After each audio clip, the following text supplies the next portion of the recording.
Welcome back, everybody. Thanks for staying tuned in. And we do want to give a shout out to Maxonomic, our chair sponsor here at the SPL. And right now, using code SMITEMAX, all one word, bottom right of your screen there, go to needforseatusa.com. SMITEMAX will get you $50 off.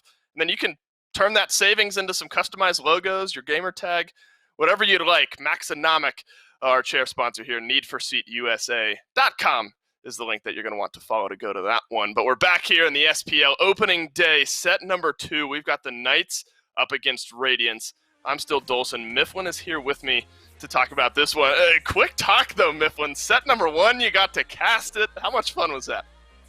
It was a ton of fun. I mean, it's so exciting to be a part of something that I care so intrinsically about, which is SMITE and SMITE Pro League.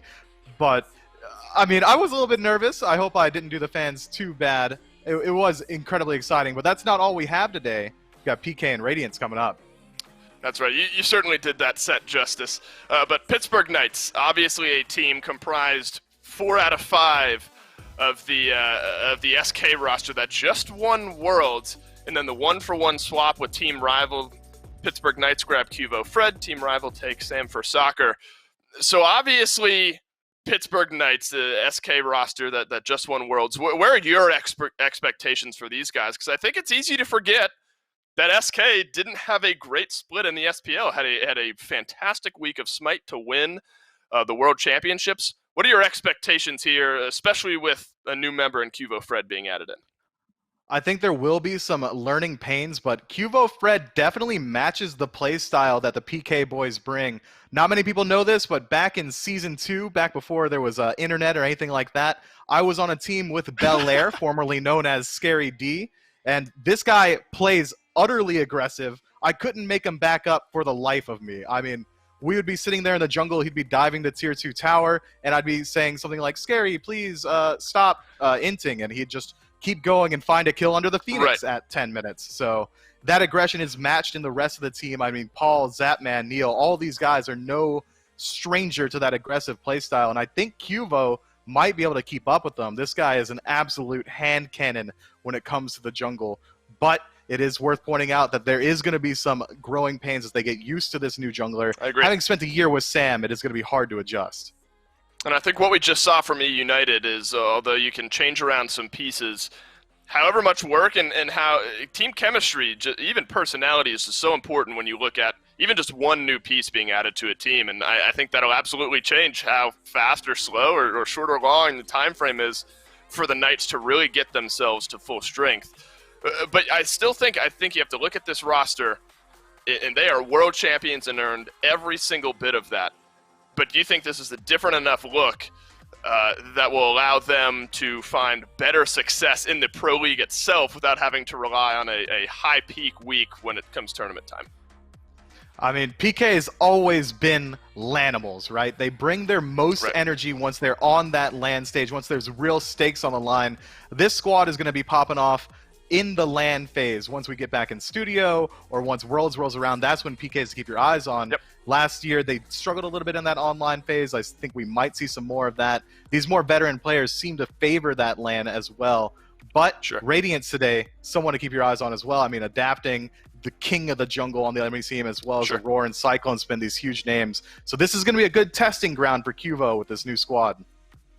Absolutely, and there's only about 6 people on planet Earth right now that know where the competence stands for the Knights, and that's all 5 players and the coach. One of those players, of course, is Zapman, prolific hunter here in the SPL. We sat him down for an interview. Take a listen. I'm joined now by the most recent world champion AD carry, Steven Zapman. Zapman, how you doing, buddy? I'm good. Just a little bit confined to my apartment, so it's been a little bit crazy lately, but overall, I've been pretty good. Tell us a little bit about those adjustments then. Obviously, like playing online, you've done it before in the past. Most of the pro players have actually been through this scenario before anyway. But tell me a little bit about like how you guys have been preparing. Has anything really changed for you at all with this current situation? The only thing we're really changing up is making sure we have good ping. We have, sometimes there's routing issues when everyone's on the internet and things like that. So we have, routing programs ready just in case we have issues like that. Other than that, we're pretty much just, scrimming online and taking scrims as serious as possible because that's going to be the same conditions that our SPL games are going to be on. And other than that, I think that's about it. Okay. Well, opening game, you're up against Team Radiance. We're known as Ghost until just recently. Team Radiance is what they're going to be known as now.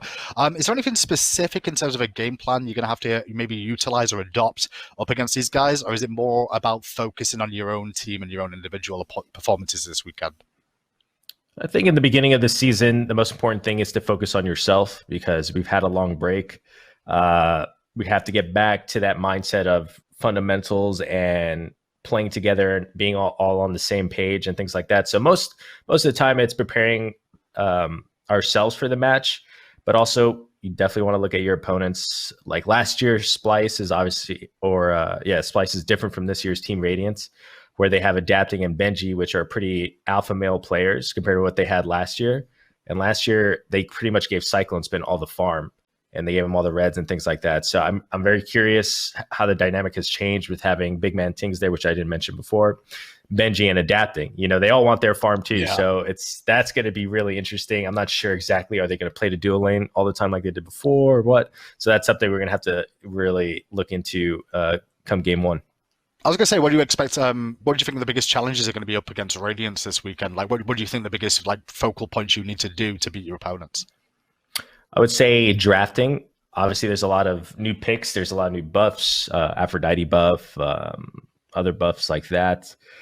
I've been watching BigManTingz playing ranked, and he's playing a lot of different gods that I normally have seen him play before. So that's going to be interesting.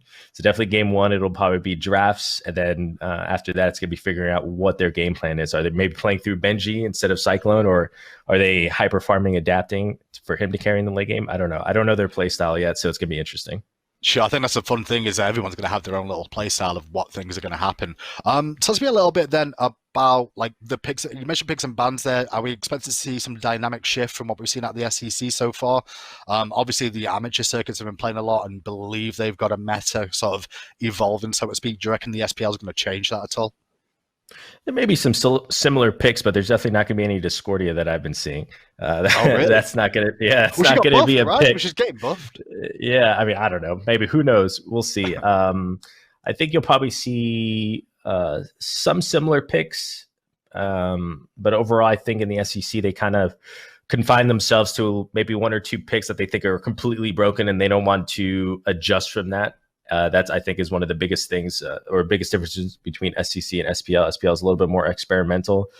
We definitely like to figure out counters to, let's say, quote unquote OP picks, and then, maybe bait the other team to picking in and things like that. So you'll definitely see some similar picks, but definitely newer ones as well. Going into the season, though, Zap, I mean, obviously, world champions now for your team for the most part, outside of QvoFred. Does that put more pressure on your team this year? Do you feel like there's a little different weight on your shoulders, so to speak, going into this year? I would say it's just the opposite. The weight has been lifted from our shoulders. Really? Right? We always thought we were a good team, and we couldn't really prove it. Let's say during the regular season, finishing 4 and 5, both splits. But then to finally win Worlds, it kind of, I don't know if vindicate is the right word, or validates what we thought we were going into season 6. So now that we've proven that we are at that level, and we've proven to ourselves that we're at that level, I would say the weight has been lifted off. We're a little bit more free-minded when it comes to drafting and maybe playing. And the biggest motivation this year for us, I would say, is to get our guy Qvo a ring as well. So I was going to that's talk a big about motivation Quvo. for us. Last real question was going to be on Quvo, actually. How is he adapting to North American life, so to speak, with terms of playing with a full, NA roster this year? How's Quvo been working out for the team? Has he come along as far as you expected or further? How's it been? Great. I would say our first week of scrims were a little bit rough because we were all kind of just like getting back into the swing of things. And then after that, we went on like I think an undefeated streak for maybe a week or two. And then after all that, Quvo just really just acclimated well with the team, being a leader on the team as well. And he's just an incredible player. He's super skilled. Sometimes, I die on purpose so I can look at his play cam, you know what I mean, for my death cam. So that's the reason why I feed sometimes in scrims. But yeah, no, overall, all joking aside, he's been great. He's acclimated quickly, and can't wait for him to show off what he can do with this team. Last real question then, Zach, before I let you go. What's the scoreline going to be up against Radiance today? Is it you predicting a 2-0 for you boys, or is it 2-1? Like, what do you reckon? 2-0 if we win the first game, 2-1 if we lose the first game. If you're trolling, is what Mike would say at that point, right? Yeah. That's kind of what's happening. Yeah, something like that. Thanks so much for joining me. That was Zapman from Pittsburgh Knights. We'll get to see him a little bit later on today. Thank you.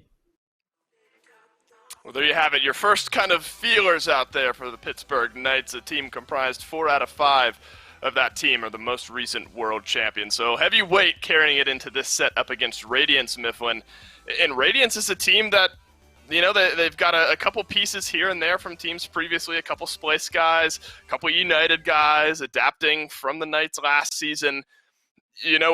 Only time will tell how all of these guys work together. But in your experience, big team changes like this, what are some of those early learning pains, growing pains that you have when trying to mesh so many different personalities that really haven't played together before? It is truly, as you just said, it's meshing the personalities. It's finding a way to play around your team. It's not necessarily just the gameplay. It's how they're going to react to your own play, or how they react to feedback in a team. Like, what's safe to say in a scrim review environment. I know that the big meme around Radiance is that Adapting and CycloneSpin have these huge egos. I'm not sure how true that is necessarily, but that is something that you have to think about going in.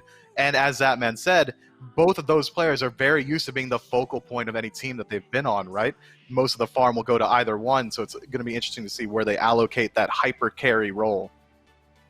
And I think more so than either of the other 3 teams we've talked about today, this Radiance team, they've got more pieces kind of all coming together and hopefully making a complete picture at the end of the day than maybe anyone else. So let's jump into an interview with Radiance and see how they're feeling prior to their first game.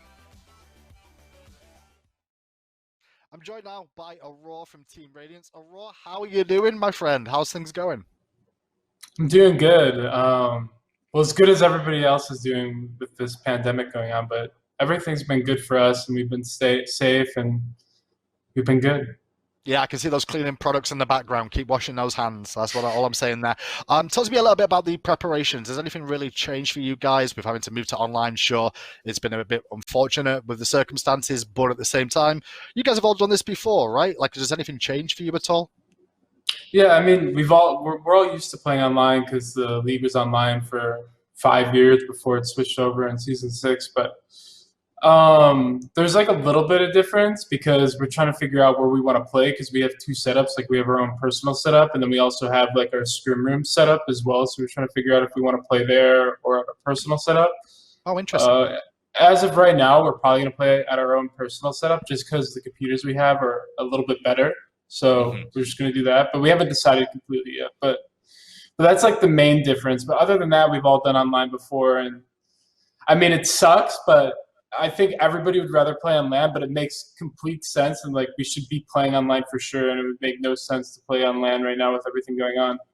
There's a half-naked Biggie in the background. That's so exciting. I can't wait for this to go live. We're going to get banned on Twitch. Don't tell Twitch, anyone. Anyway, moving on. Opening game this weekend is going to be against Pittsburgh Knights, the world champions, with a roster change there. Is there anything specific in terms of a game plan you feel you need to adopt against this team, Raw, or is it more focusing around your own team's performances? Yeah, mainly we're just focusing on ourselves. We haven't seen any other team play SPL games yet. We saw that tournament that APAM hosted, but other than that, we haven't seen other SPL teams perform at SPL level during real games. So we don't know what to expect. We kind of do because like we see what they're doing in ranked. We saw that tournament, but who knows when SPL comes around. So we're just focusing on ourselves, and I feel like that's the way you should do it anyways. Yeah, I think a lot of the teams are giving the same sort of feedback on that. That makes a lot of sense. Moving towards in-game, though, in the meta and picks and bans, obviously we've seen a lot of the SMITE Challenger circuit and the Open circuit being played. Do you expect to see any changes in terms of what we'll see in SPL level? Will the meta shift at all, do you expect, with SPL play? I don't know. I feel like a bunch of teams have the way they like to play, and I definitely think there'll be different picks coming out and maybe like a little bit of a different meta, but I don't think a lot of teams really follow one meta. Like we've scrimmed every team besides the Knights, and everybody kind of plays their own way, and I think it's pretty cool. And right now we'll see which play style is the best. Obviously scrims are a completely different thing than SPL games, and I'm really excited to just watch the rest of the league and play our games as well. It's going to be really good. Talk to me a little bit about like how Radiance have been doing though as a team, because obviously you guys have all kind of gelled from different areas over the past year, and you're all really highly, touted players. How has the chemistry been coming along with you guys as a team? We've definitely been coming together pretty well. We all get along really well outside of the game, which is like a big bonus. So it's just easy. Hey, we beat the timer. Thanks for sticking around, everyone. Apologies on that one, obviously working through a new system. We've got everything figured out now, and we are ready to move in to Pittsburgh Knights up against Radiance. In Mifflin, this is one where we talked about the discrepancy between percentages in-game and in the voting for set number 1, 93 for Rival, 7 for United. This is another set where there's a pretty large portion of the viewer base that leans towards Radiance. 85% of the voters are thinking Radiance has this one in the bag. Just on paper, obviously, there's a lot of intangibles that we need to figure out, chemistry, all the above. Where do you tend to lean moving into this game?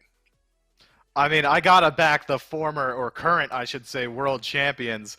4 out of 5, that's pretty good. I mean, that squad is so potent. And Qvo, an incredibly talented player, but I don't think that these odds are really indicative of how the game should go. This should be a completely even set. I would give it maybe 6-4 favored PK personally, right, and that's the way I voted. But, I mean, you can't look at a team and see CycloneSpin, see Adapting, see Benji, and not expect great things. Yeah, that's hard to really convince yourself, I think, one way or the other.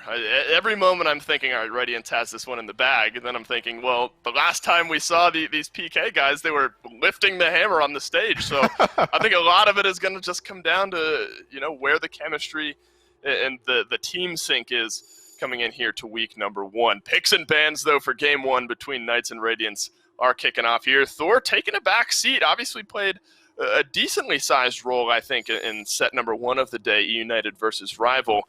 And the Knights as well, they follow that up with a Hercules ban. What do you make of that, Myth? It shows me that they know what Radiance is after. I mean, Hercules is Aror's bread and butter. It's been so for a long time. Aror really pioneered that invade meta off the back of this Hercules pick, so I like PK taking that away. Thor being so highly prioritized seems to be unique to the SPL. We haven't seen him prioritize this highly in SML or SOC going forward, so we might see some meta shifts there as well. Huyi and Hell banned out now, Persephone as well, and Camazotz. These are all generally more standard bans. I'm excited to see what they pick up first here, and it's Yemoja. It's not a surprise to anybody. This god has so much sustain, so much lockdown, as well as 2 giant walls she can throw up. What's not to love? Yeah, I think she brings just too much to the table if you're the Knights to let her go by the wayside, so I love that first pick. Yorm locked in by Radiance, and Merlin follows up. Yorm, I think, has been in an interesting spot where similar to like an Afro, there are all these kind of rumblings about how strong Jormungandr is, and saw a little bit of band presence in some of our leagues and today as well. Where do you kind of prioritize Jormungandr in this current meta?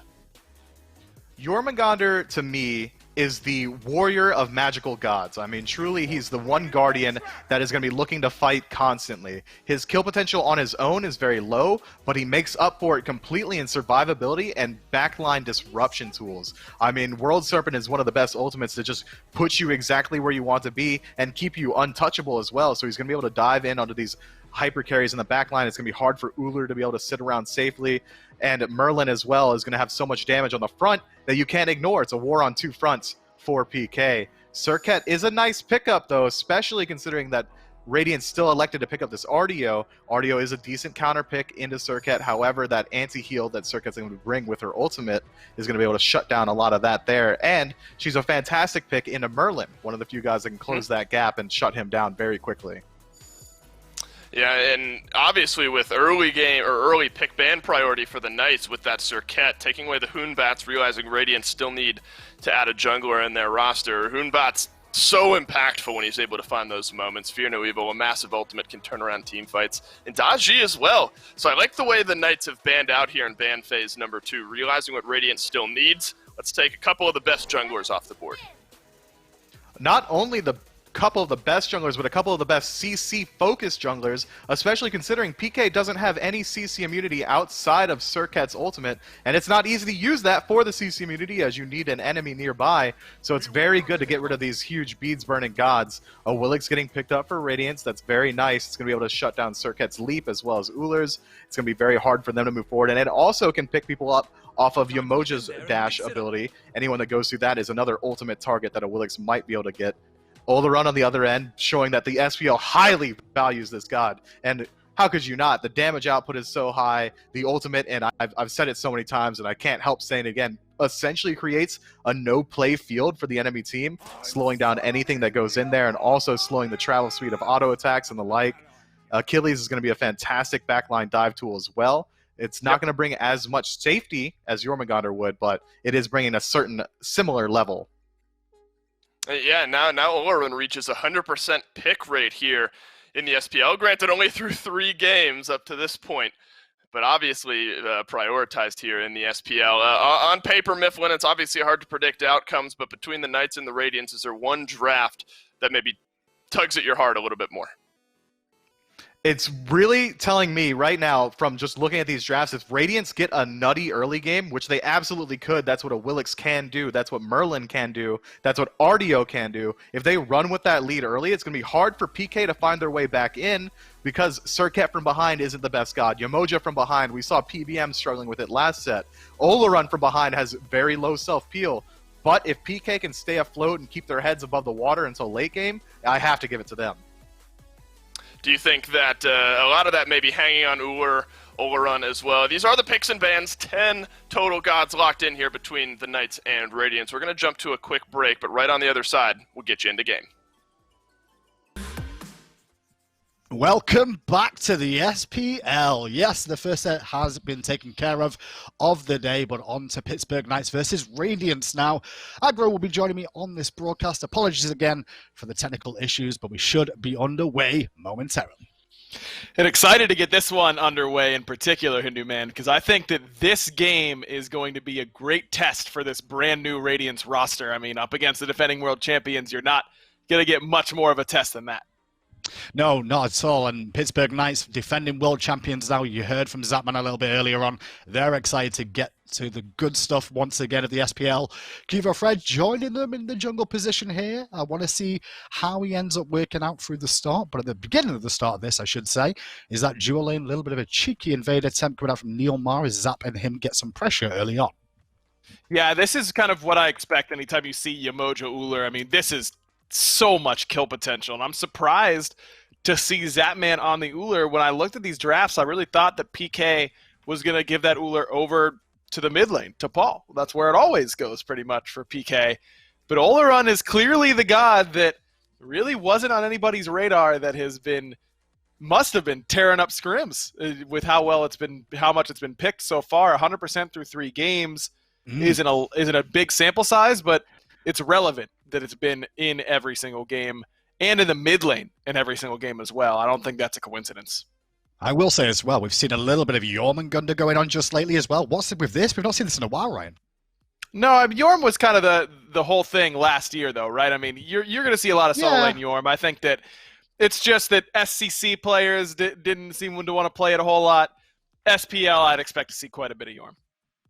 We'll see what ends up happening with that. Obviously up against Scary D on the Achilles, which he did a recent video with PK just to say that people thought he played it too much and he was a one-trick, but he thinks it's OP, or it was OP back then. As we tune him the dual lane a little bit more, going to have a bit of a pause coming out here and you get to see me. Yeah, I hung pictures up now. There you go. Oh, nice. Those are looking good. Yeah. Yeah, I did the interviews earlier and everyone was complaining about it. And I'm like, I've got a blank wall. And they'll not even put them up straight. Look at the state of it. No, like, they are very... I didn't want to lower. be the one to break it to you. I No, did not I want knew to be it the one wasn't. to tell you. I just wanted chat to rage about something else, you know. This is a normal pause in the game, just so you know. But I do want to take a moment and then just apologize again for the technical issues we're having. Obviously, the quarantine is in effect and we're all trying to do our best from home. I've been here once upon a time. Some of the team, though, haven't. So it's a bit of a work in progress for a lot of people here on this one. Yeah, it's gonna get there. So now we've got game sound and good to go in this one. Look, going back to Scary D on the Achilles, I mean, this is a pick that if they're not gonna take it away from you, you may as well keep on playing it. I mean, he's not quite as good as he was back then. Has seen some nerfs, but it's still Achilles, man. I mean, this is still a lane where you'd expect Scary to stay fairly safe. He's gonna get poked out early, but shouldn't be a lot of kill potential here for Benji unless adapting comes over. But even into the mid part of this laning phase, adapting coming over is dangerous once he hits level 5. That easy knockup that Benji can confirm is really guaranteed kill potential on a Scary D unless he preemptively ults it.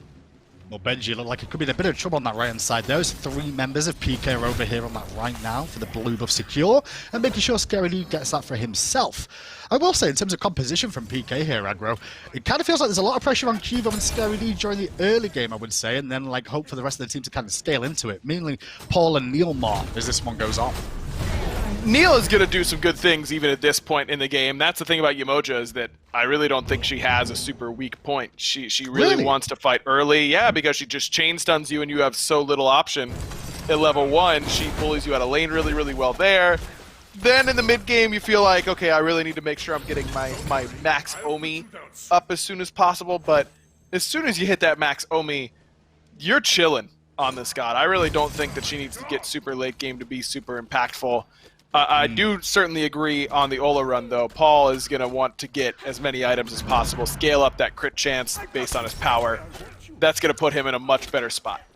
And expect a bit more chunky lifesteal once again from Olorun after the buffs towards the lifesteal era shoes of the Magi back in effect. And actually BigManTingz going to pick those up right about now.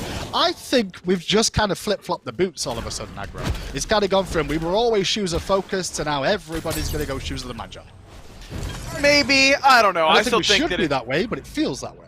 Yeah, I think it's more players are still trying to find the right spots, and you know the purple boots are the new cool toy that everyone wants to use, and they feel like they're getting a whole lot of value out of that extra power and the lifesteal. I think the power is the bigger deal on just about every character. I mean, Olorun likes that lifesteal a little bit more than say Merlin does. I don't think that BigManTingz is really hurting for lifesteal necessarily. True. He just probably likes the extra 20 power. Well, I do like to see this Awilix come out and be picked once again. It's been a while since we've seen a little bit of Awilix, if I'm honest.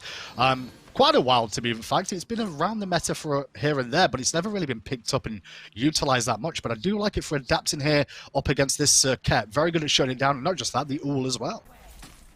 Yeah, anytime Aror is playing on a team, the jungler seems to love playing Awilix pretty much instantly. It's kind of been a mainstay for Aror teams. He loves setting up for that Awilix with these knockups, able to get into the frontliners pretty well if you pull them in, forces a lot of frontliners to get beads, and Neil hasn't this game, so you have to be wary about that. But it's not just there with the combos. I mean, it's good against a lot of what PK has. It's going to be difficult for QvoFred to go on anybody but adapting in the early game until he gets purification beads, because if adapting's able to free cast that gravity surge, that ambush is not going to get QvoFred out of danger nearly as well as it usually does. NeilMah trying to poke out, adapting Aror on this left-hand side, blinking from QvoFred, but the Riptide pushed him away from it. NeilMah made a small mistake there. Aror, though, is still under pressure and getting very low, jumping in his zap, but he can't thread the arrows over the wall. Now with Big Man turning up there to just push him back a little bit, it's NeilMah out of position, and into the pit with a rising Jaguar goes CycloneSpin, and that's the first kill for Radiance in this one. Oh, but Cyclone might fall as well. Zap finds him with that bladed arrow, but he gets traded out. Aurora's cripple is perfect, and Zap even tried to beat to get up and out of there. Bit awkward by Neil to find that Riptide, pushed everybody back, but it actually ended up making sure that Adapting could find that gravity surge onto QvoFred right away. Qvo actually didn't ambush there. He was knocked up by the Riptide and ends up getting optioned basically back towards Radiance's side of the jungle. It puts Aror in a better spot for everybody to group up and defend him. Bit awkward for Pittsburgh Knights, and that's usually a fight that you're exactly looking to take. Let's blink engage on the tank before they get really tanky, especially with the Talaria that Auror's picked up. He's not particularly tanky at this point, but Cyclone plays that really, really slowly in a good way, waits until it's his time to shine. Big thing, though, is that Radiance loses a whole bunch of beads in that fight. That was a great Sanctified Field by Paul. Got beads for both BigMan and CycloneSpin. You can see their beads timer is basically synced within a second of one another. Maybe we see Qvo come back to that left-hand side and try and punish. Speaking of the left-hand side, I do like the changes to the Harpies on the left-hand side there, the little baby ones. We've seen a little bit of poking that first set of the day over the wall and some escape routes being used there. That's going to be a bigger factor as the season goes on, I feel like, this left-hand side of the map and these new choke points. And it changes Gold Fury fights entirely. It changes the whole dynamic, because you used to be able to loop aggressively on a lot of different characters, and then, well, if they spot me out, I just kind of walk down that mid-Harpy path. That's not an option for you anymore unless you have a movement ability, and that's a huge deal. Makes these Gold Fury fights a little bit more tense, especially, I'd say, in the early game, because it's very, very difficult to go anywhere but from directly ahead, and if the enemy team knows exactly where you're coming from, it's going to be pretty easy for them to take that fight. Well, so far, Pittsburgh Knights have been putting a lot of their focus towards this left-hand side with the Ullr and the Yemoja in lane. They've managed to get a bit of pressure here. And I don't think they're going to start this Gold Fury just yet, however. But on the right-hand side, we start to see Adapting paying a little bit more attention towards that Tomaku area, maybe looking for a bit of pressure to like slow down a bit of Scary D there more than anything else. But he's not really found much success just yet. Not yet, but I still think he has kill potential there, especially once he finishes off whatever pen option he's going with that mace, because Scary's itemized in a magic defense. As you'd expect, he's going up against a magical god in Jormungandr, so he doesn't want to build physical defense. That just leaves him pretty open to what Adapting's going to be able to do on this Awilix. And it's pretty easy to just Yorm knock up into Awilix ult, into CC chain, body block the Fatal Strike, and no way for Scary D to survive. And Radiance really on the warpath for anti-heal early on. Brawler's beat stick already picked up by the Awilix, Adapting in the jungle here. And then the Divine Ruin in mid lane.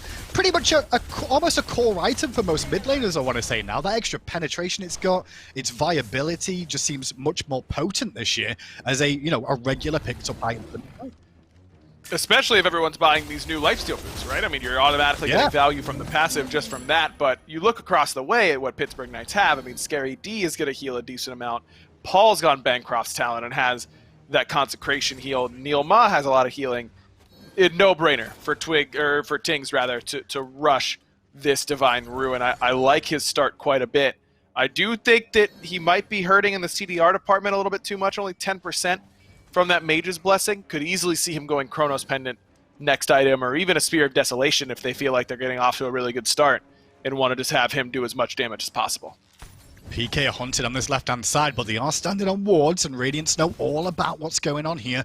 So they're going to have 4 members back themselves to make sure this purple's secured. It is a 3-way split, although BigManTingz did make sure he was just out of range there to make sure it didn't become a 4 option.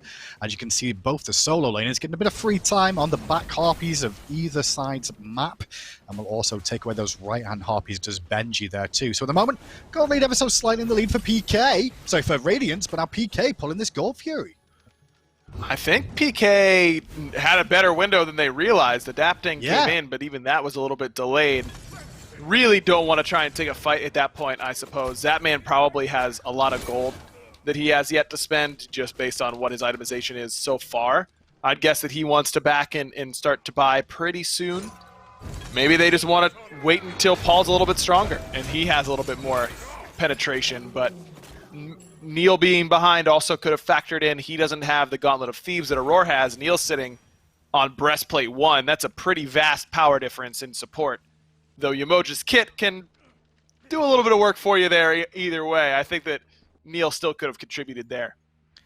Oh, yeah. Well, when we talk about Gold Fury and Fire Giant objectives too, I do want to lean a little bit towards PK just because of that Sanctified Field. When we've seen Olorun get picked up, he's so good around those objectives for really like slowing down, literally slowing down the aggression that the enemy team can put out.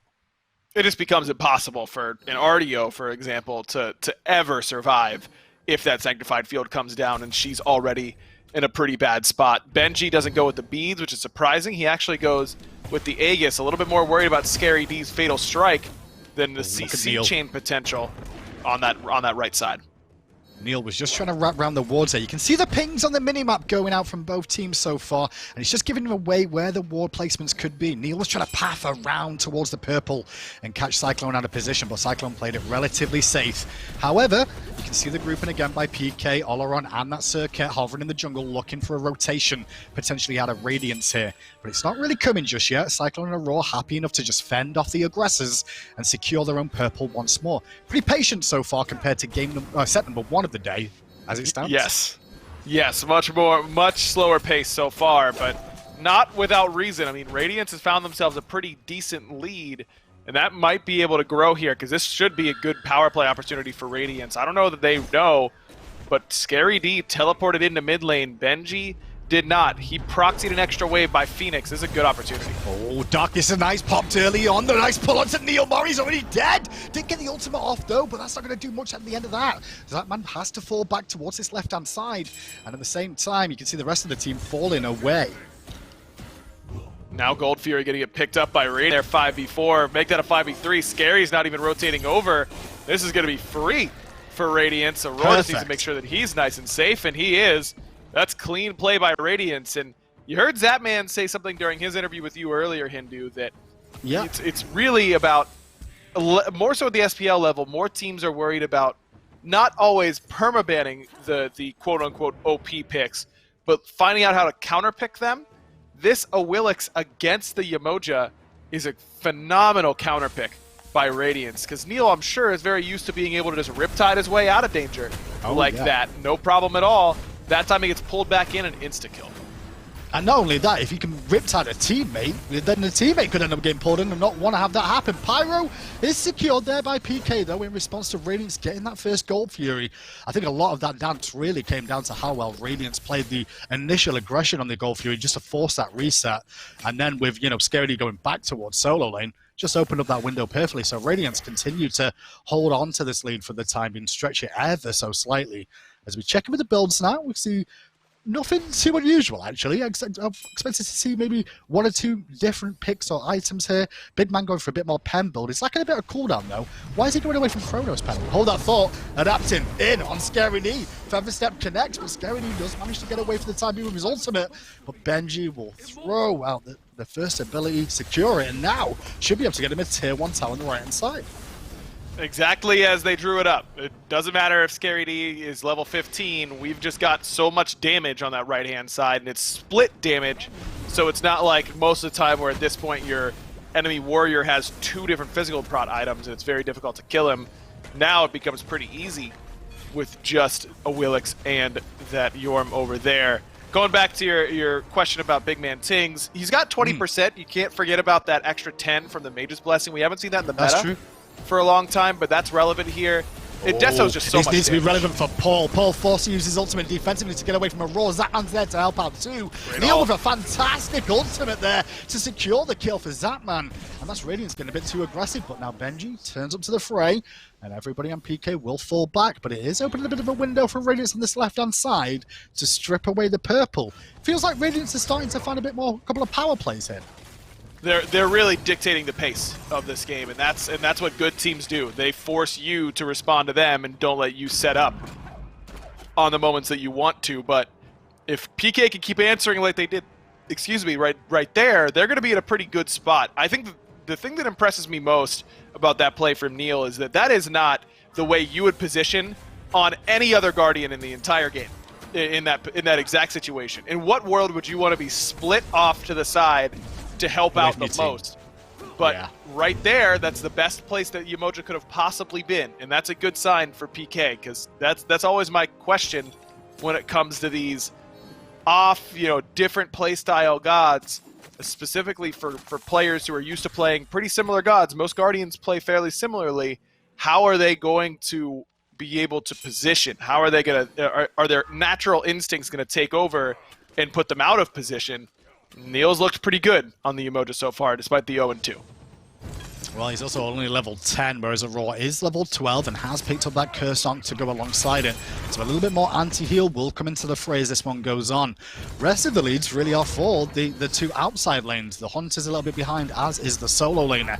QvoFred trying to secure his own jungle. Cyclone getting aggressive with the dock is a nice towards Zap. At the same time, he's trying to help out towards the middle area.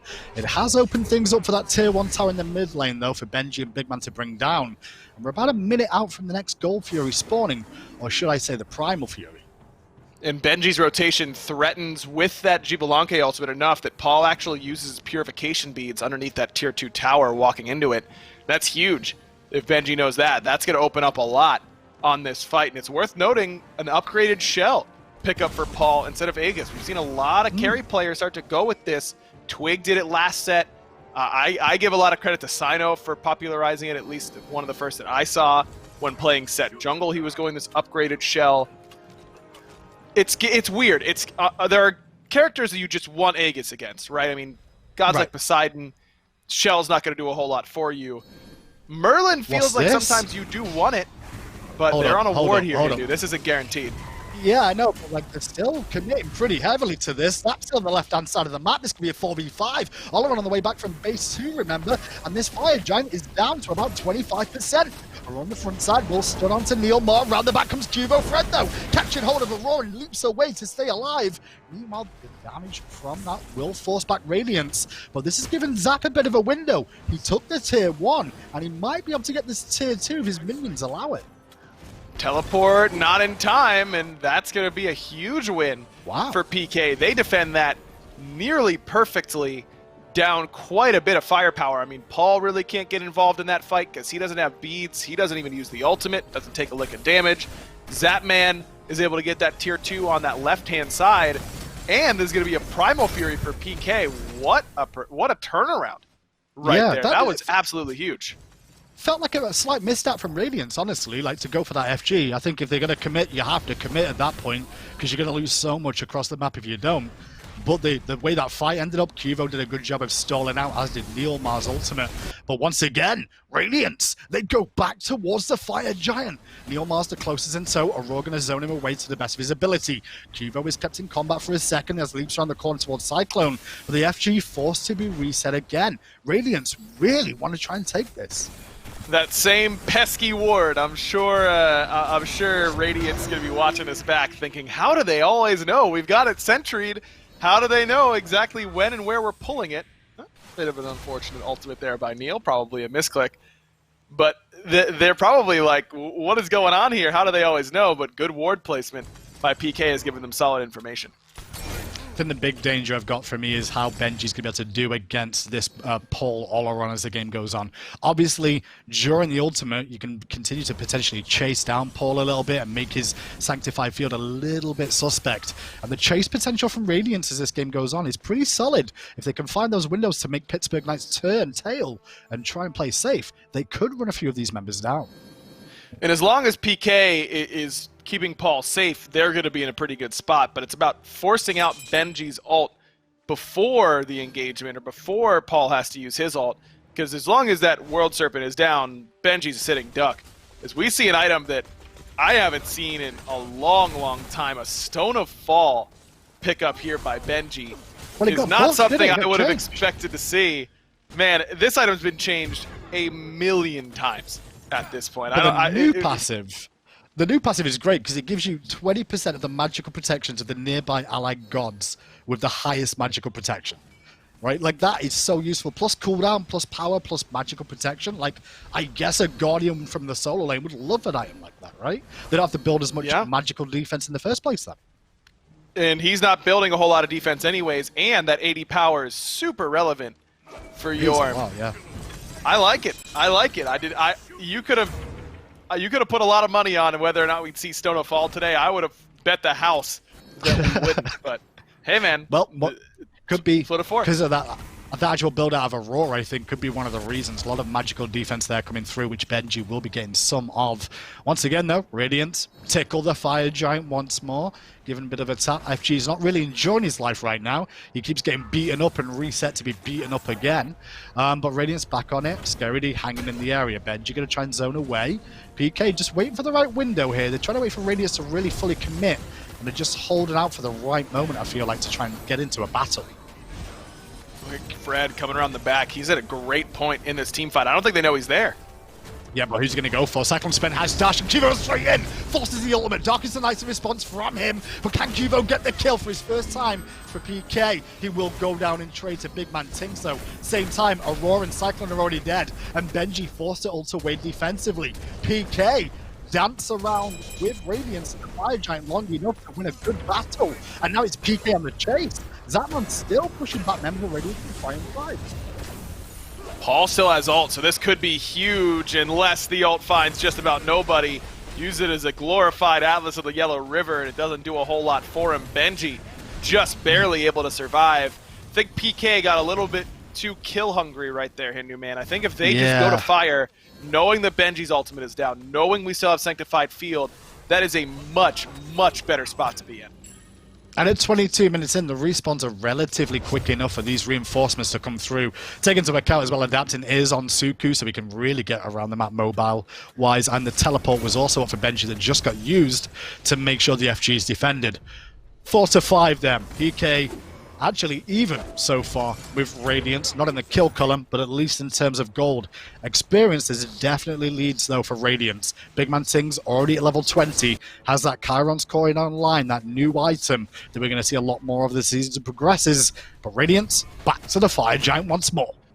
And I don't think Paul's reset since that last fight, so he hasn't gotten any healthier or any stronger since he has all that gold. FG reset again at around the 25-30% mark this time, as PK were back in the area just to make sure there was nothing else really going on with it. Real dance off between these two. Is this more like nerves, Ryan, with the fact that like this is the opening game, you know, it's a big game for both these two teams. Radiance gets to put a stamp of authority down about how good they can play this year, and PK on the other hand, like, they're world champs, right? So you're hoping for them to have good performances too.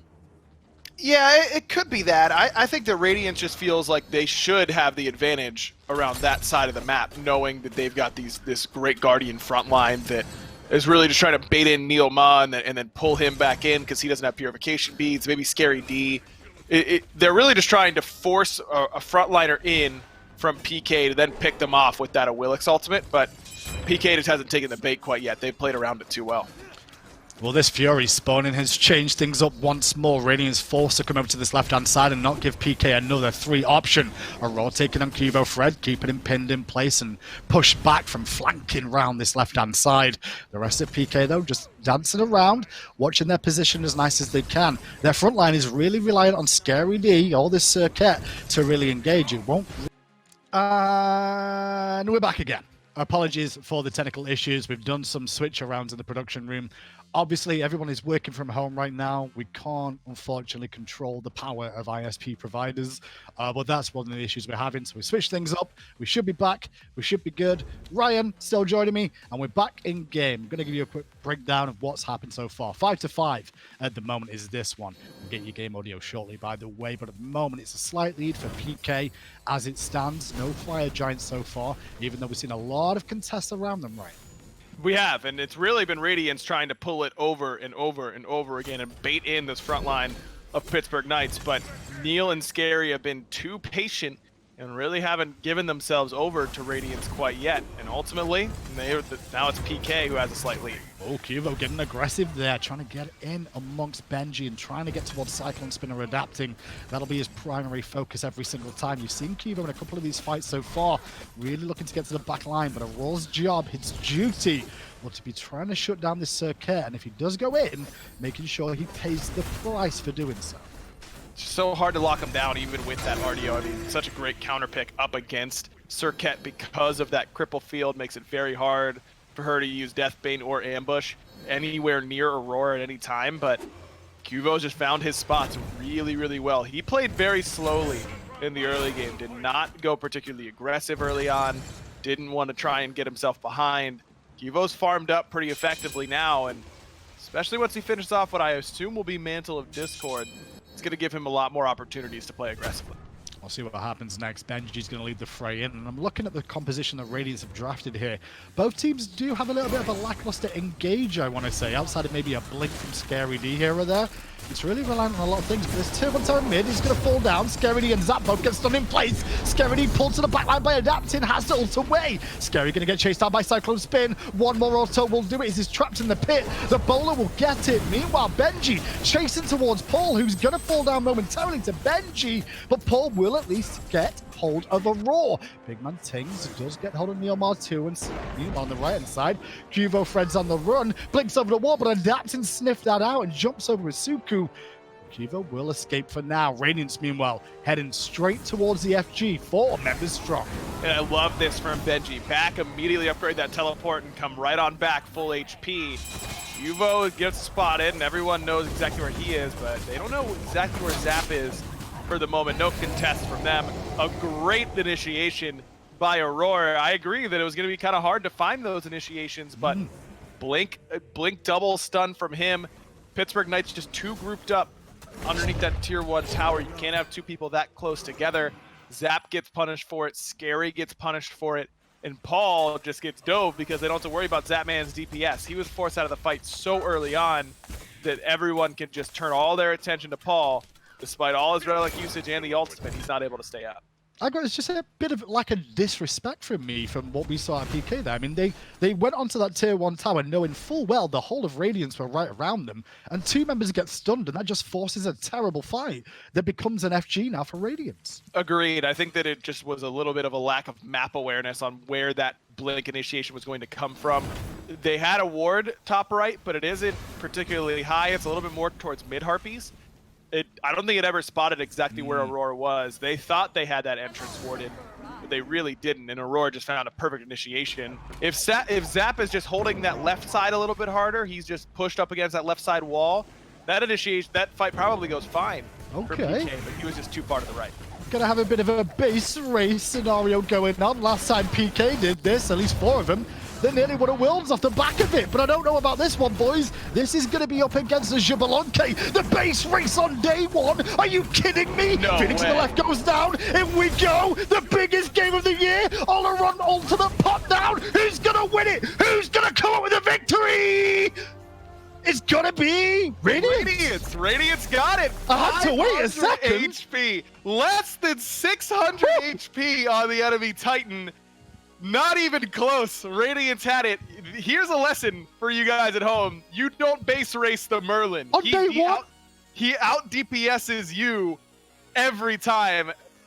Huge damage coming from BigManTingz. What an ending. When was the last time we saw a true base race 5-on-5? Never. 5-on-5. I don't think I've ever seen it, and it was never been that close before. I want to say, That's unreal. just looking at the number of that Titan, it was probably about 200-300 health tops left on that. But like you said, 590. Xbalanque and Merlin on the same team, they're going to shred objectives real quick. Yeah, but Yemoja on the other side is putting out more DPS than most other Guardians. I mean, Zapman, it's worth noting, by the way, that Zapman did not go an attack speed build at all. It was all pen, all designed to kill frontliners, Heartseeker, Crusher, Brawler's Beatstick, Titan's Bane. That was the item build for Zapman. I think if he goes the more traditional Hunter build, that game probably ends for PK, but that was not the build for Zap. When you look at that base race, though, Ryan, like, is one team, going into that, you're both making the call to go for it. So you're tossing a coin there at that point, right? You're just gambling on the situation, which is madness to me. Yeah, I mean, and they were both right. I mean, I don't think that you could really fault PK for trying to go for it. They were 2 autos away from ending the game in that amount of time. Paul didn't have relics. He's in a real dangerous spot if they try and defend on that Phoenix Siege. I really can't fault PK at all for going for it in that instance. I think it's an acceptable end call for them. It just happens to go the other way. And BigManTingz has probably never been happier in his entire life to be playing Merlin, because that is exactly where Merlin is absolutely nuts. One target, standing perfectly still, just do all the damage you can, he's going to do more than anybody else. I mean, if you think back to it, they did have the Fire Giant buff too there. So maybe that was the difference maker. FG versus no FG. I have to make sure my fingers are on screen there. FG versus no FG. That's the way it's going to be. That's it for game 1, though. We got potentially 2 more games to go. Will we get another base race? We'll find out after this short break. Welcome back to the SMITE Pro League. Season 7 is underway. We've already seen 1 set today. The second set of the day, Radiance up against Pittsburgh Knights, the new super team versus the world champions, the defending ones. And we got a base race that I have never seen.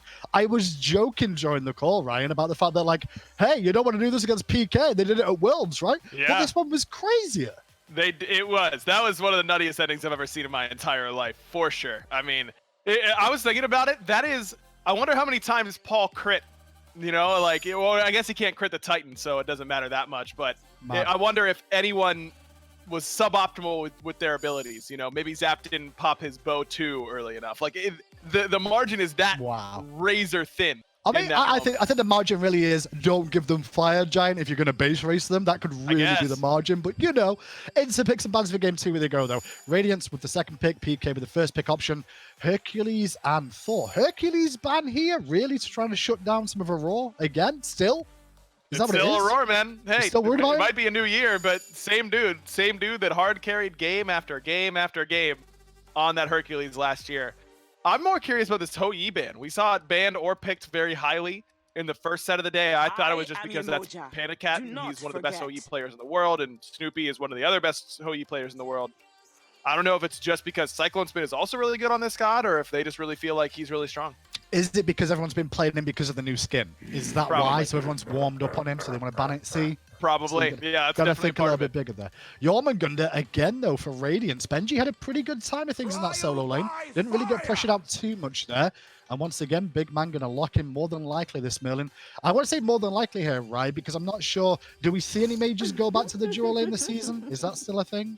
You could. I think it's possible. But I would be very surprised if this is for Cyclone and not for BigManTingz, who played it very, very well last game. He had a sneaky good game on that Merlin. Didn't really get a chance to talk about him very much, but I thought BMT was solid that game. Give him that same pick back. I like it quite a bit. What's going on with Batz though? Like, I've seen a Hebo for the first. We've seen a couple of Hebos today already, which I've not seen in a minute. And then the Batz is back on his train again. Of everyone just goes back to the comfort pick of Batz in the jungle. Hey man, he's good. He just what don't you like about Batz? Because he does everything. I mean, he 1v1s really well in the late game. He'll absolutely one-shot you as an assassin. He brings great teamfight utility. He can kill frontliners with that ultimate. He's just good at basically every point in the game once he hits level 5. And honestly, even his pre-5 isn't that bad. It's not good, but it's not unplayable.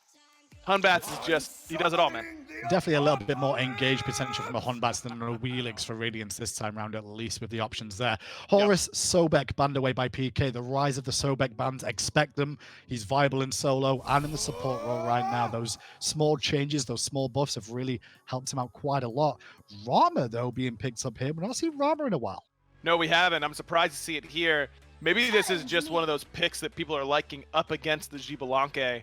Feel like that's what it's got to be, because that man has certainly had a lot of other hunters on the board. Hachiman is really good. Jing Wei was still open. They decided to go for the Ram, try and get some more late game potential in here for PK.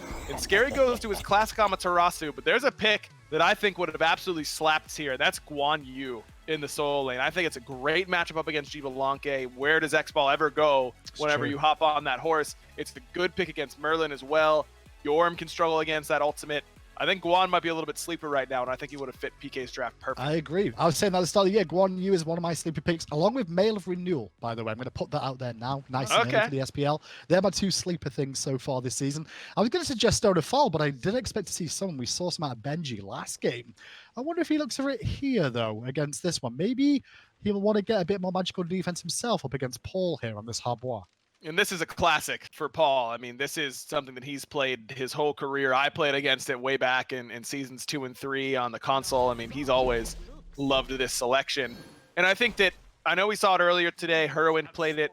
I think it was more of a counter pick matchup there up against the Olorun in mid lane, where Olorun can struggle with that level of damage output and all-in potential that really doesn't care too much about his ultimate. feel like this is just Paul going to a comfort selection, and you can't really fault him for that. Aggression again from PK towards his left-hand side. CycloneSpin stunned twice there, knocked down to half health, will force at least one of those potions, and the purple buff has been left alone. Zap goes straight to lane to try and get some wave pressure, and this is what PK are trying to do on this left-hand side. On the right-hand side of the map, both junglers just started at speed, no invades coming out, even though I do see a couple of Hand of the Gods in those consumables from both teams. They're really just there as a safety valve, and even Aror has one, so he can try and use it to defend this purple buff. But they make the right call to not try and just secure it. Looks like it was still secured by Aror. But I like the decision by Aror to wait on this. Don't go in right away, because the all-in potential, Zap and Neil really are looking to take purple at that level 1 fight. They're just trying to slaughter them. Qvo in mid just blinked on towards BigManTingz there, and BigManTingz forced away. Did have his beads burnt in that middle area too, as he just got caught pathing through the jungle awkwardly there. Great work from Qvo to get those beads down in trade of his blink. Is that still worthwhile, by the way? The blink for the beads? Absolutely. Blink, I mean, QvoFred can cover so much ground without blink. Who cares about that? BigManTingz can't become CC immune on demand. That's not happening on Merlin no matter what. It's always worth it to trade blink for beads. And Qvo does that much better this game, I think, than he did last game, where, as I highlighted, he was a little bit slower to start off, a little bit slow-paced towards the beginning there for Qvo. I'd like to see him play a little bit more aggressively now that Paul is on the Hebo in mid that can put out damage potential very early. Speaking of the Hebo in mid, we did get to see Olorun play earlier on and steal away that Fire Giant that ended up being quite important for United. But this is Paul playing Hebo. He kind of made a name for himself in the SPL when he came up, picking this Hebo and causing problems. Is he really meta again now? Is it the lifesteal that's doing this for him? What is it? It helps him. I really think it's just a bit of a coincidence that our first two matches have Paul, who's a Hebo player, and Olorun, who plays it as well and had a good matchup for himself in that game. I don't think that you're going to start seeing Hebo every game necessarily, but mid laners are getting a little bit more farm these days. They are able to stay a little bit safer the majority of the time. They have less pathing to worry about from their left-hand side, where they can gank from very, very easily. And lifesteal boots don't hurt him either. I think that there's potential, but I don't expect to see a whole lot of heat.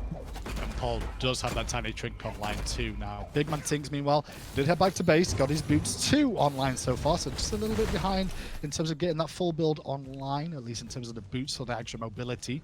So we'll have to stay relatively safe for the next at least 50 seconds, but this red buff has just spawned on that left-hand side. He's going to need a bit of help with it. He's going to look for adapting to do so. The big man will get hit by that spout by Paul. Qvo hanging around. Will use the ambush just to close the gap on the minion wave more than anything else. And that's all she said for the time being. Still think that Qvo's looking for that mid lane gank, and he's got a pretty good timer on when those beads are up, because it's 20 seconds after you use your blink, so it's pretty easy to keep track of that. Still not level 5 though. He's probably hoping to hit 5 so you can guarantee a kill. With Paul there, it could still be a pretty easy pick off, but without that ultimate, it's not as guaranteed. Aror just hits level 4 now, catching that up with NeilMah. He's given CycloneSpin just an edge more farm in this lane than what Neil's given towards Zapman, so just keep an eye on the level differential of hitting 5. But as you can see, the pace, so to speak, of the solos, jungles, and mid laners are all hitting 5 about the same sort of time, which is the sort of bit new here as the purple buff is invaded now by Radiance, and it's NeilMah out of Omni, out of a life, and first blood in game number 2 goes over to CycloneSpin on this Xbalanque yet again.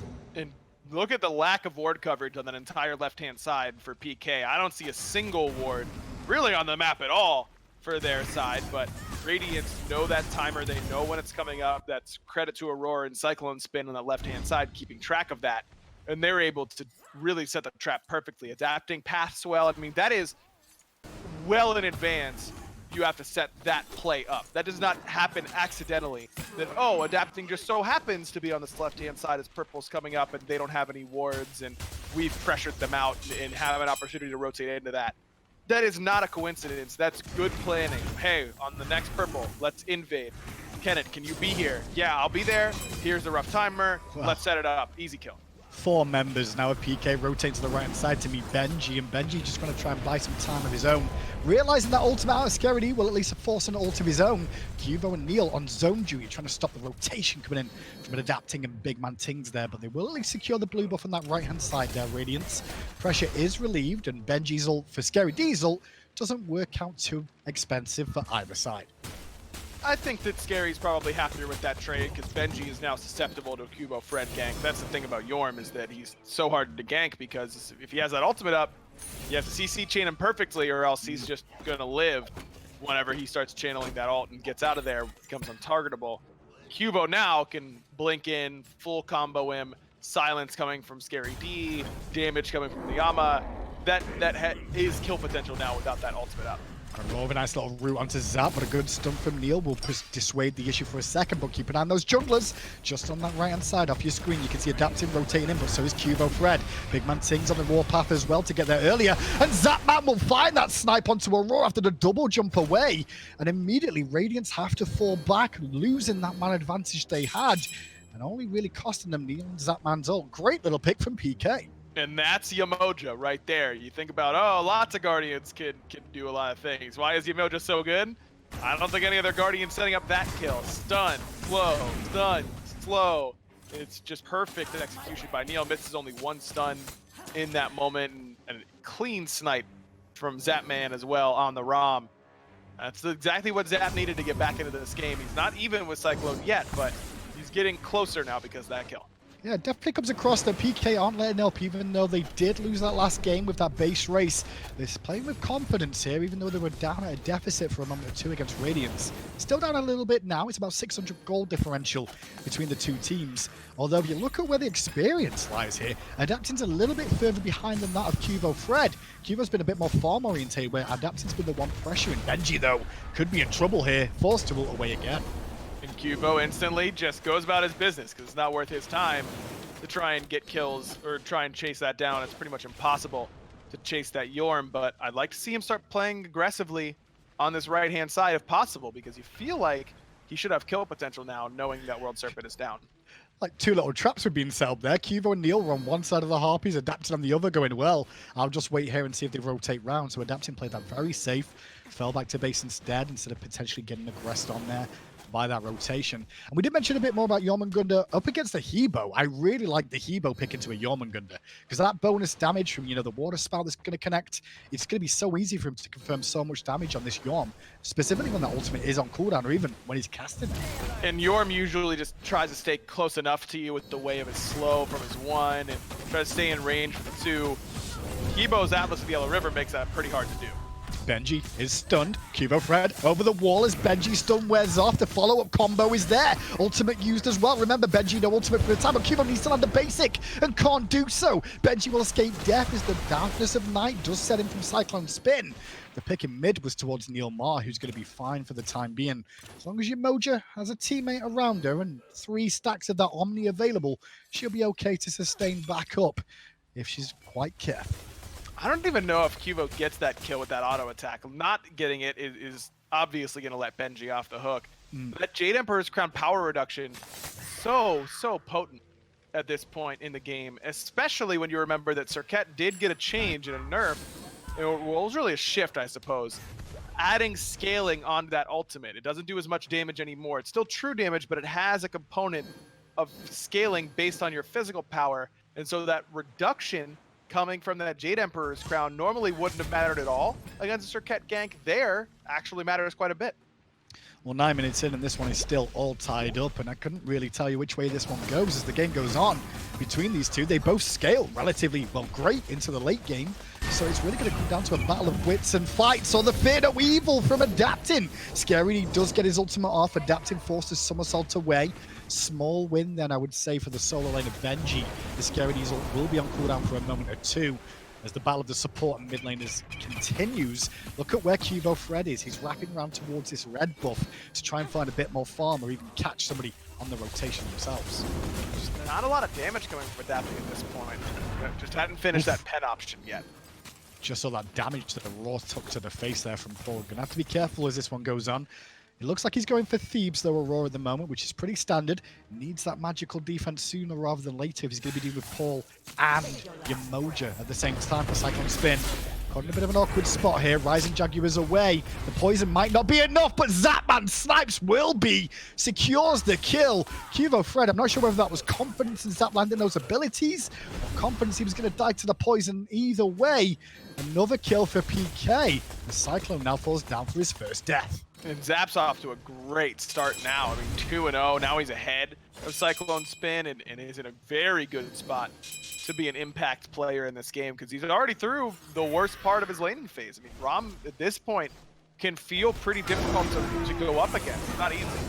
Well, Rope-a-Dope came into play there from PK. They threatened the goal view, but really they were doing the Pyromancer. Scaredy may go down to Benji and trade, though he can't find the last shot. But the chase is still on, and Scary's in a world of hurt. Benji might be able to dive the tower for it. No one really around, but Benji thinks better of it. It has opened up a bit of a window, though, with Hebo going over to that Pyro for Radiance to answer back with a tier 1 tower in mid. Benji was really, really good in game number 1. His rotations were really solid. He put a lot of pressure onto PK. Just on this left-hand side, even during Gold Fury fights, I thought Benji played great in that. And there he makes a huge play, stealing away that Pyromancer.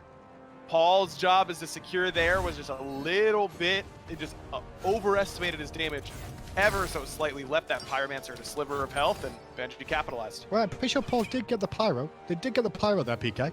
You can Oh, see they it did? in the fountain. Oh, they did? I thought they stole it. Okay, not so bad then, right? Yeah. I mean, Benji comes over, no problems whatsoever. I was all worried for nothing. Thank you. I thought so for a second, but then I checked the mini-map in the bottom. You can just see that little semicircle in the base, or the circle in the base will give you the idea of it. Red buff stripped away is now the purple being looked at by PK.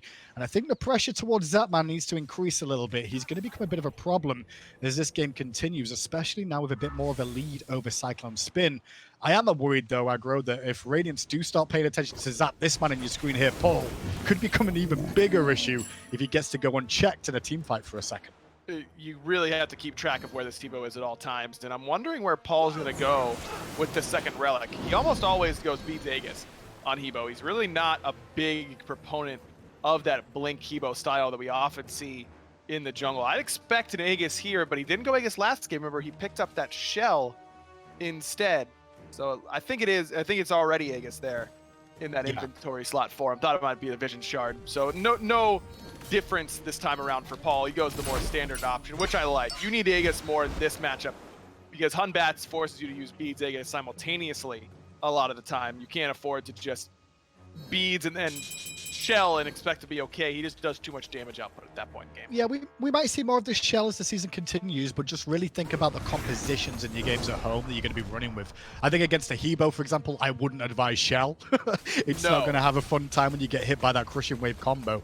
You could always wait it out, whereas the Aegis, it will at least immune all that damage from that. But Neil rotating left again. A lot of attention paid towards CycloneSpin so far, trying to really shut down some of his farming, give Zap the control here. It's going to be difficult, though, because Zap has such a big lead in Devourer's Gauntlet stacks. It's not just an XP anymore, but he's already finished his Devos, whereas Cyclone's at, less than 40? That's 38 stacks on the Devourer's Gauntlet. That's a massive difference in sustain. Now Zap has backed, bought himself his Executioner.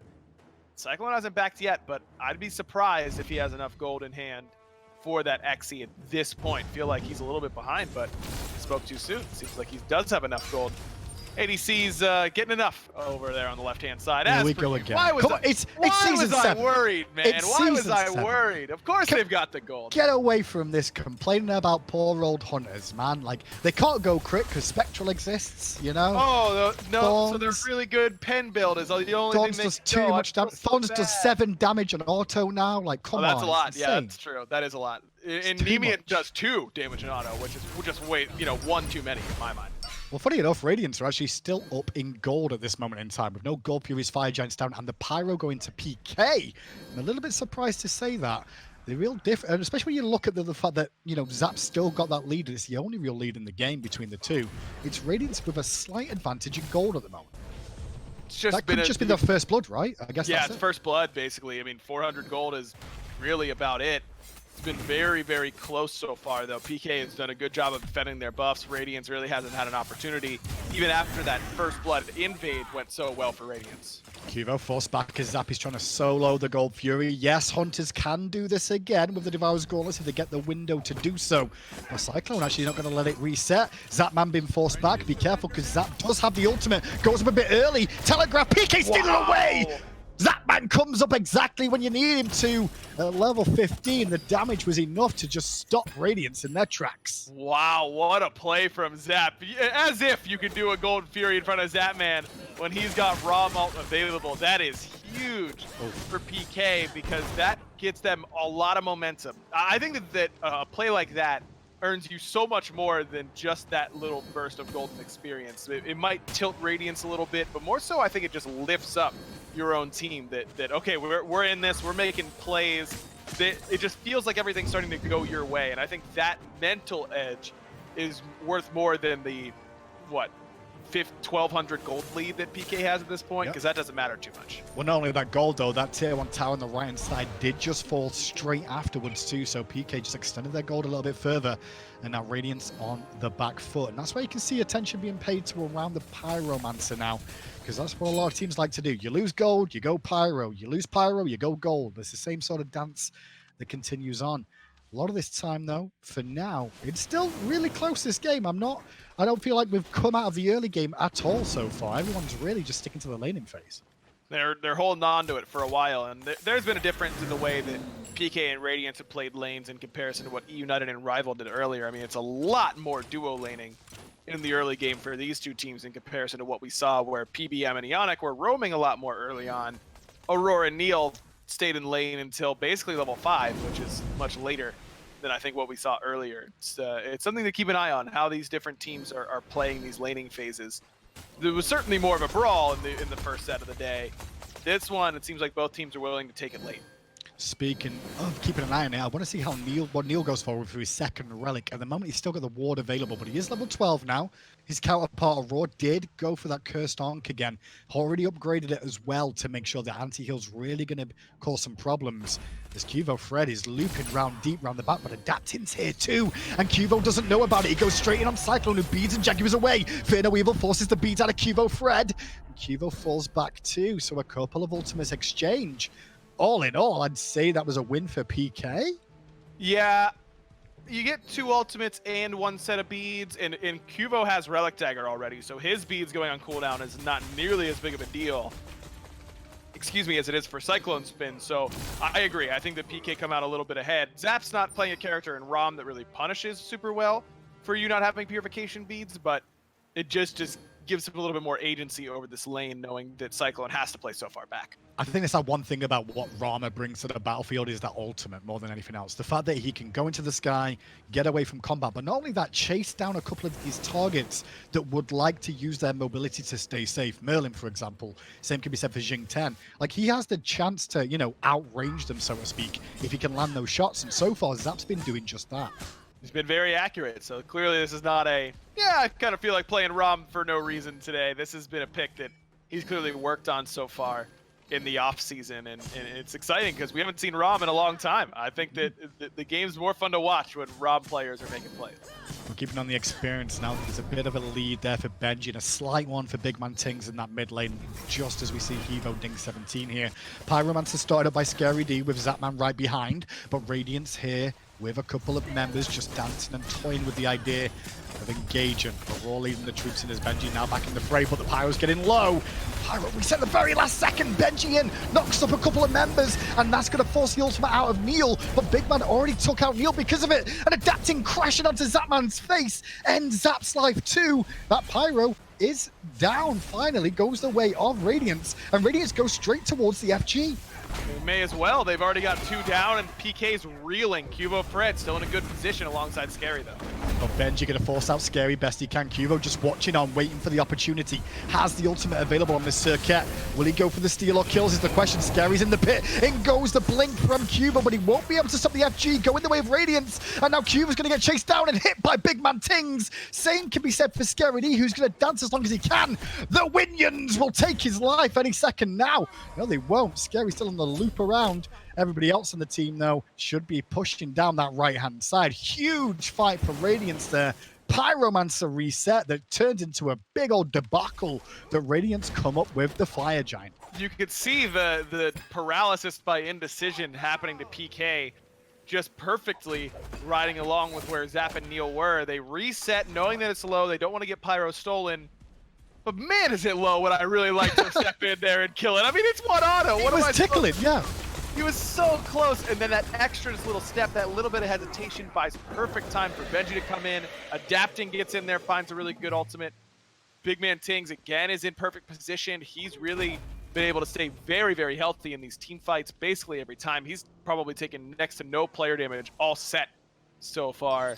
And Radiance make a big play, and then immediately go to the objective. Remember last game when PK, they got a good fight win on that right-hand side and they chased some kills. They didn't go right to FG. That problem, not the case for Radiance here. They keep their eye on the prize and go right for the objective. I mean, you can't be upset if you're a Radiance fan here. Benji, you know, it's a 3-man knock-up, and Merlin, BigManTingz doing all that damage in these fights. They're the 2 members that don't have World Championship titles to their name.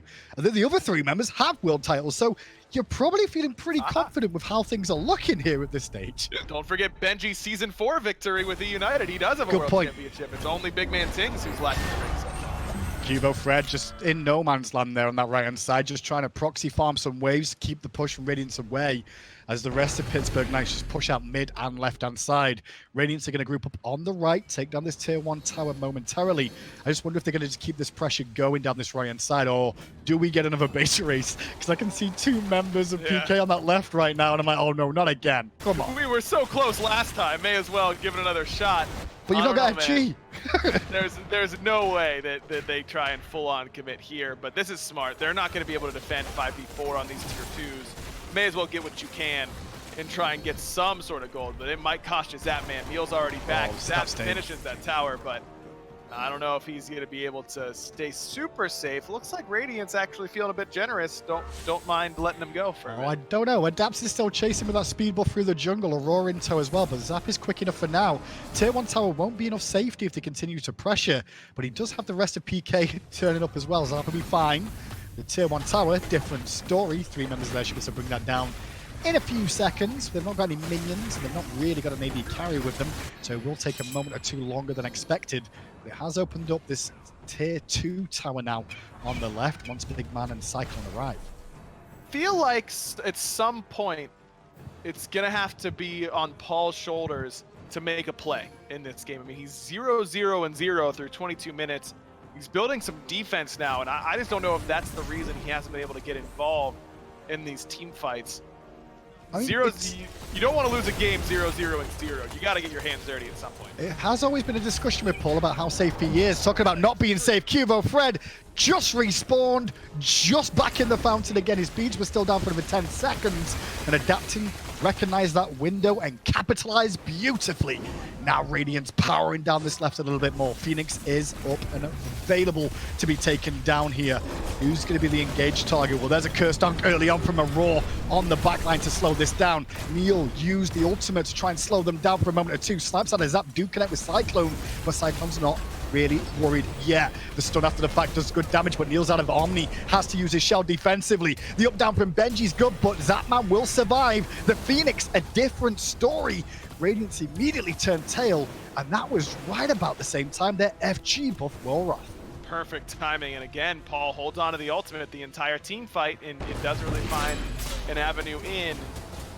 Just you're not picking the Hebo to not use the ult at some point, right? I mean, I know Paul's top player damage, but on his team, but this is a low player damage game. This has not been a fight fest. I just feel like there's got to be a little bit more impact so far, even if it's going in and dying. Personally, I just think that's better than watch the game slip through your fingers, you know, grain of sand by grain of sand. You got to try and make a play at some point. Well, since that Fire Giant went down, it's been very methodical from Radiance in terms of their strategy. Just strip down the towers, look for an opportune pick, and then capitalize where possible. But they don't overcommit there, Ryan, at all, do they? They take that Phoenix and immediately back away. They were still in a 4v5 at that moment, but chose better of going in again. The thing that's impressing me so far about Radiance is that despite all these big names and shot calling potential, they seem to be following the call very well so far. They're all on the same page, and that's worth noting for week number 1. I've been impressed with the way that they've followed whoever is leading them in-game. They're clearly doing a very good job. Is this going to be the super team that actually works? Is that what we're talking about here, potentially? Is this going to be the first time a super team may actually work? They look very good, and it might be, but we are a game and a half in. You know, it's a But long these are the world season. champs. These are the world champs, right? I know. PK are still trying to get their footing, it seems like, and Radiance look like they might have the better end. But remember, last game only ended because PK couldn't auto-attack the Titan 2 more times. I mean, it was that close. It's not like they've really just manhandled PK. Oh, that's true. That's true. They're looking definitely competitive, that's for sure. Primal Fury going to go down after that second Fire Giant that was picked up by Radiance. Going to head back to base again. A couple more items need to be picked up. And expect to see the pressure onto the Phoenix line soon. PK just trying to catch a bit of farm wherever they can. Still waiting on Quvo to hit that level 20 tag to really be even Stevens on the experience marker. Support's not as important as it stands for the time being. But it's been pretty slim pickings, I want to say, for PK so far. Outside of those 2 kills for Zapman towards the earlier game and the Gold Fury steal, nothing else has really happened this game. And Quvo has really struggled. I mean, he's bottom of the player damage charts. Not that much lower than Zap, honestly, because, as I said, it's been a low player damage game. But Quvo 0-3 has gotten picked 2 times in a row that really opened the door up for Radiance. It's not been Fred's debut that he wanted, I don't think, for PK so far. Not over yet, but not looking great for the defending champs, and Fred has definitely not had a set to remember. Yeah, I will say though, I think for Fred's Serqet game this time, at least he's trying to engage, right? He's trying to find a window to entertain an idea of doing something with his team. Whereas I don't think some of the other members of PK have really given me that, Like, he's at least been involved in an assist so far, right? It says something about his game. There aren't a lot of assists on the board, only 2 true. assists. It's not a lot. Benji going to lead in the fray to the right-hand side. Phoenix.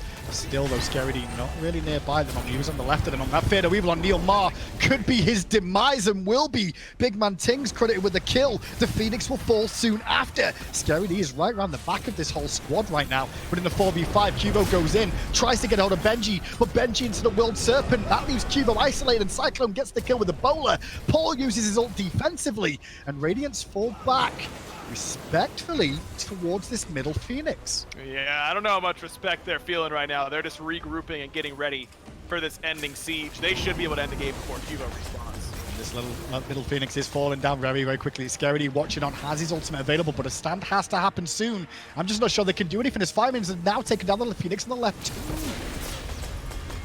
No ultimate, nowhere for him to go. Has to use the beads, but Radiance is focused on the Titan. And the Titan will fall down momentarily, maybe another kill or 2 if they can find it. But Radiance, after taking a very interesting backward and forwards base race in game 1, annihilate PK in game 2, where PK just didn't look like they turned up for that one. I don't know. Yeah. At first, the first like 10-15 minutes, Ryan, I felt PK were playing great, but then it just disappeared. Quvo fell behind, went for a couple kills that didn't go his way, and they didn't really do a great job of playing through Zap and the lead that he got. I don't think they put enough pressure on the CycloneSpin after he fell a little bit behind. And Paul ultimately finishes again 0-0-0. I don't know if that's Fred not wanting to play aggressively enough in mid. I don't know if that's Paul not wanting to play aggressively enough in mid. I don't know if that's Neil and his responsibility to push up. But I know that PK did a whole lot of sitting around and waiting for Radiance to win the game, and that's usually not what we see from this PK team. We saw a lot of them being very aggressive last year. They did take games long. They had the longest average game time, if my memory serves, in the SPL last year. I think Dignitas was number 2, so Fred is very comfortable with that as well. But we got to do something at some point, fellas. We can't just wait around. Well, awkward weekend then for Pittsburgh Knights on their opening game, but for Radiance, a great performance from them. A super team that people have spoken about. The fans at home were right about this one, Ryan. They weren't earlier on today, but a lot of them did expect this Radiance team to come out and put some pressure onto the PK team. They did, and they did very, very well. And I'm impressed with how well Benji and BigManTingz played. No surprise that Aror and CycloneSpin play well together. That's no surprise. I thought Adapting played very well. And again, the big standout for me, the takeaway from watching Radiance, is that whoever's calling the shots on this team, whether it's Kenneth or Aror, I imagine it's one of those two. Or both. or both, right? Yeah. But whoever their primary macro shot caller is doing a good job, and everyone is listening. How many Fire Giant pulls were they on? Okay, we're off. We're on. Okay, we're off. Those are difficult calls to execute for a new team, and Radiance did that well today. A very clean performance from them in that second game. There's the standings for you all at home. 4 teams yet to play. They will be playing tomorrow, Sunday, 3 p.m. The Battle of the Big Boys. I am so hyped for this one. Sanguine up against Obey. The preseason drama. The poop talk on Twitter. I want to see who comes out on top. Who's going to be at the bottom after week 1? And not only that, we get to see Awesome Jake take on Ratha. That will be a good one too. Yeah, so one of those supports is gonna hold W an awful lot and maybe end up going into mode, but it's impossible to say which one it's gonna be. I'm just excited for more SPL, man. I want them now. I still need more. Got to be here tomorrow. It's back, baby. 3 p.m. every single weekend, all being well. 3 p.m. start time. SPL will be having 2 sets a day, Friday, Saturday, and Sunday. Just this opening weekend is just the 2. But not only that, following this broadcast here today, we'll be having the SMITE Challenger Circuit. If you've not been keeping track of that, there are some great teams down there. Our amateur cast is going to be doing that for us straight after this stream closes. Ryan, what do you think about the day? Did it go as you expected? Yeah, just about. I'm not surprised that the United looked as good as they did. I'm impressed with Radiance, and I'm excited to see if they can keep it up, because I think that team has a chance to be something very special. How do you feel about the performances of our rival today?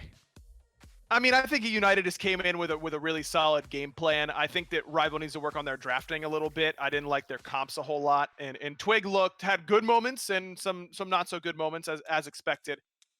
Listen, no reason to panic for Rival fans. They're going to be really good. They just weren't the best team today, and that's totally fine. It's a long weekend, but for you guys at home, you've probably had a lot to digest today. Have a look at the items these pros picked up, the gods they picked up too. The meta's changing, and we're going to be right along with the ride for you. That's it from us today. Apologies again for the issues. We're going to get them all fixed out and all those kinks, hopefully, back on schedule for tomorrow. For the time being, though, have a wonderful rest of your evening. Stay tuned, though, for the SMITE Challenger Circuit.